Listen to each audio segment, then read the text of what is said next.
Greg, let's bring this home. You ready for rapid fire questions? Let's do it. Okay. I usually ask people the campaign they're most proud of, but in your case, it's either the trailer or the body of work that you are most proud of. Yes. I would say in the advertising space, it was this teaser that I shot with John Oliver for Last Week Tonight that became a de facto HBO brand spot. And it was born out of this very simple self-deprecating concept of John Oliver in his own promo being upstaged by all the other more popular shows on HBO. Okay. So this was something that we concepted with HBO and the exec producers and John Oliver. We mounted the production and shot it. And it involved Larry David. It involved Kumail Nanjiani because we had Curb Your Enthusiasm as part of it. We had Silicon Valley, and we even had Game of Thrones. So we rebuilt the Game of Thrones set from scratch in LA, and Okay. it existed for 24 hours, and then it was torn down, which I was shocked that we were able to do it. But it's one of it. It just was one of those promos where the stars aligned. It's hilarious. It's so John Oliver. Um, but you'll see if you go to our website or go to my personal website, gregharrisonfilm.com, you can check it out. It's I consider it kind of one of the classic promos we produced at MOCEAN. It's one of my favorites. I got a question about that. Was there ever a conversation of him popping up on Bill Maher's set? Yeah, it's so interesting. The early scripts had him popping up on almost any and every show on HBO. Okay. And that was part of the creative development. So there was him popping up on Bill Maher. What was the one about the sports agents with The Rock? I can't remember. I know which one you're You talking know what I'm talking about. about? They Yes. were sports agents. I can't remember Oh, the name of it's that on the tip show. of my tongue. Yes, I Yeah. know. Anyway, we had situations where he was popping up in the hot tub with The Rock. We had it was really fun to kind of explore how John thought he was in the promo and they're talking about him, but every time the voiceover says who they're talking about a more popular show. So we explored the entire catalog of HBO in the process. Okay, your favorite movie? Um, of all time, hmm, It could be of all time. It could be the movie that you go to when you just want yeah, to unwind. You could watch over and over again, whether it's yeah, streaming or on TV. Go yeah. for it. I got to say Tootsie. Okay. I'm gonna go with Tootsie because it is so rewatchable. I've always had a love of comedy. I never really set out, to pursue comedy, but I made a comedy show in college. I directed a lot of comedy spots. I've worked with a lot of comedians.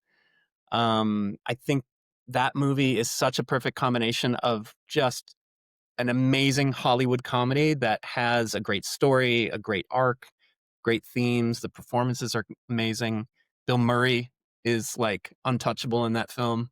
Dustin Hoffman can do no wrong. I mean, he's just at the height of his power there. So yeah, that's something I return to probably every year. It's just a comfort watch.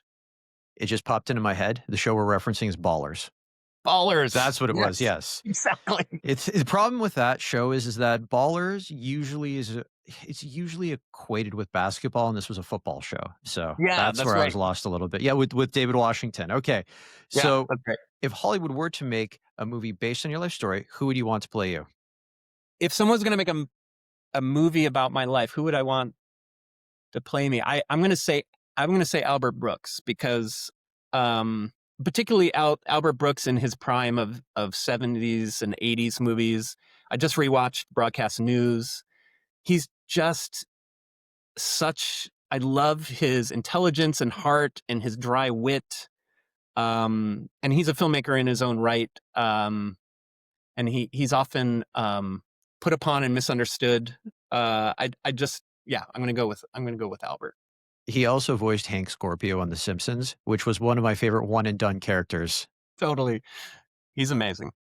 My follow-up, if Hollywood were to make this movie based on your life story, what would you call it? Yes, I think it would be called Man on the Outside. Okay. It was an interesting question.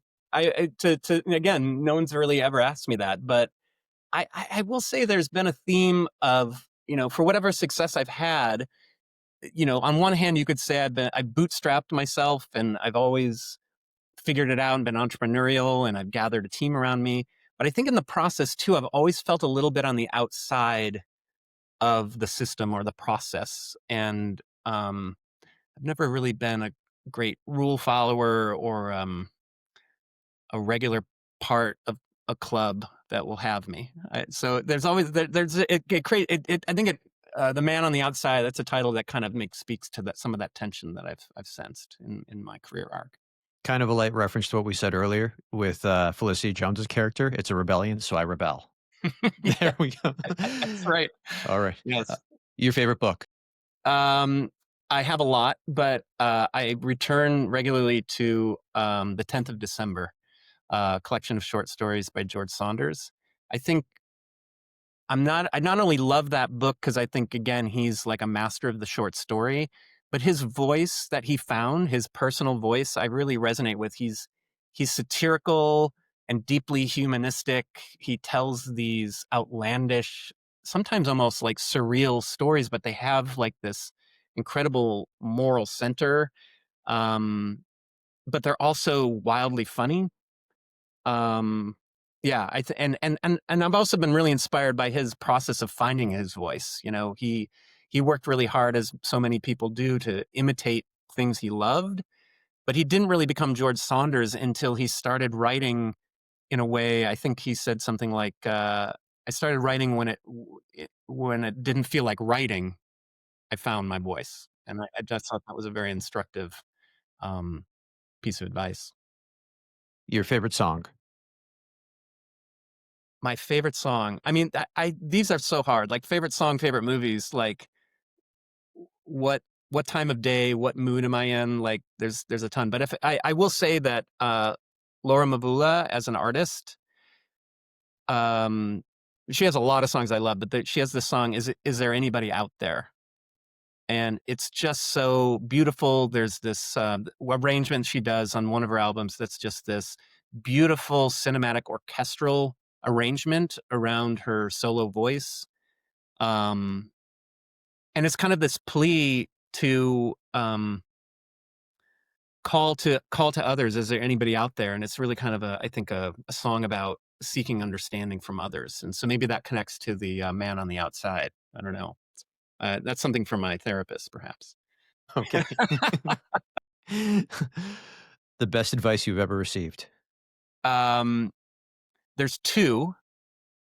One came from the making of book of Steven Soderbergh's Sex, Lies, and Videotape, a director that I've always loved, but he got his career started directing that movie. And man, he was in his mid 20s and he had such wisdom. But in this book, he said, talent plus perseverance equals luck. Be Mm. ready when it happens. And that is, it's like a haiku uh, of getting into the industry or being a creative person. That is it. That's like that's there's more to say, but that's all you really need to know is that.